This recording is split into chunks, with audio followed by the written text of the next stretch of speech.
Hi అండి. ఈరోజు కథ 'ప్రేమ లేని పెళ్లి పార్ట్ 1'. ఇక కథలోకి వెళితే, అదొక పెద్ద కళ్యాణ మండపం.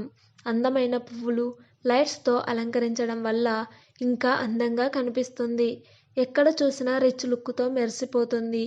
ఆ కళ్యాణ మండపం ఎంట్రన్స్లో పెళ్లి కూతురు, పెళ్లి కొడుకు ఇద్దరి బ్యానర్స్ ఉన్నాయి.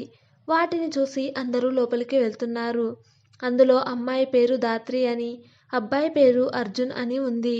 అప్పుడే అక్కడికి ఒక పెద్ద పడవ అంత కార్ వచ్చి ఆగింది. ఆ ఫొటోస్ వైపు సీరియస్ లుక్ ఇచ్చి లోపలికి వెళ్ళాడు. కళ్యాణ మండపంలో వధూవరులు తమ కళ్ళ తీరబోతుంది అని ఎంతో ఆనందంగా ఉన్నారు.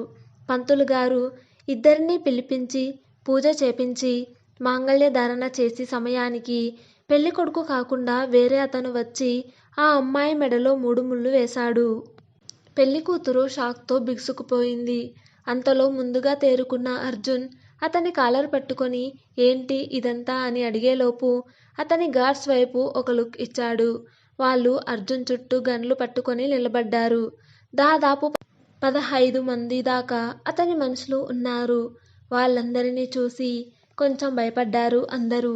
ఆ అమ్మాయి వాళ్ళ నాన్న ఏంటి ఇదంతా రుద్ర, ఏం చేస్తున్నావు, ఎందుకు ఇదంతా చేశావు అని అడిగాడు.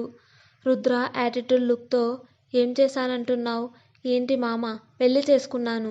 ఎందుకు చేసుకున్నా అంటే నువ్వు అన్నావు గుర్తుందా, నీలాంటి రౌడీని ఏ అమ్మాయి చేసుకుంటుంది, ఎవరు నిన్ను పెళ్లి చేసుకుంటారు అని అడిగావు కదా, ఎవరో ఎందుకు, నీ కూతుర్నే చేసుకున్నాను అని పొగరుగా బదులు ఇచ్చాడు. ఇప్పుడు నా భార్యని నేను తీసుకెళ్తాను అని చెప్పాడు. అంతలో ధాత్రి అమ్మగారు అయిన పద్మగారు కంగారుగా ధాత్రి వైపు చూసి తన దగ్గరికి వెళ్లారు.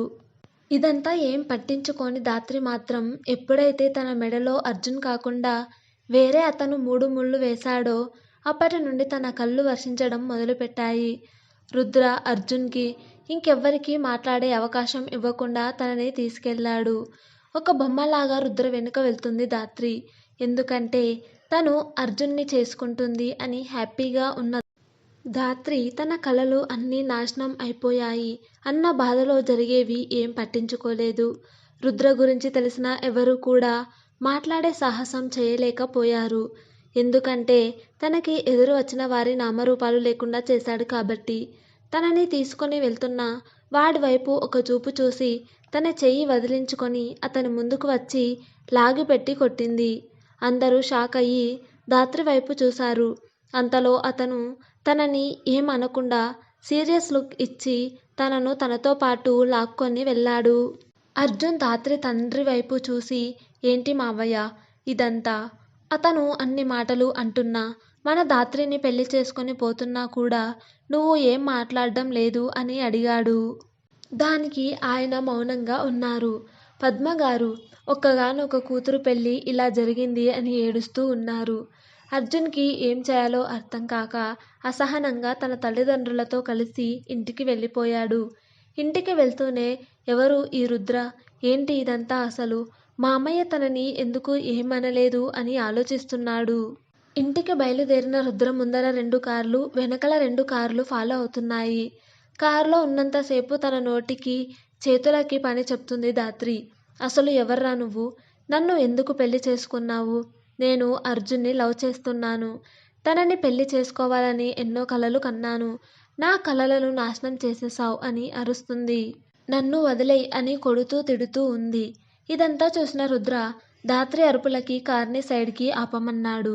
కార్ ఆపిన డ్రైవర్తో రుద్ర సీరియస్గా మాట్లాడుతూ ఉండగా ఇదే అదునుగా భావించి పారిపోవడానికి డోర్ ఓపెన్ చేసింది. వెంటనే అలర్ట్ అయిన రుద్ర డోర్ లాక్ చేశాడు. ఇలాంటి పిచ్చి పనులు చేస్తే నేనేం చేస్తానో నాకే తెలీదు అని తన స్టైల్లో వార్నింగ్ ఇచ్చి వదిలాడు. ధాత్రి తనలో తానే బాధపడుతూ ఏడుస్తూ ఉంది. ఇదంతా చూసిన రుద్ర ఒక ఈవిల్ స్మైల్ ఇచ్చి ల్యాప్టాప్ ఓపెన్ చేసి అందులో ఏదో వర్క్ చేసుకుంటున్నాడు. కథ ఇంకా ఉంది. అది నెక్స్ట్ పార్ట్లో కొనసాగించబడుతుంది. Thanks for listening.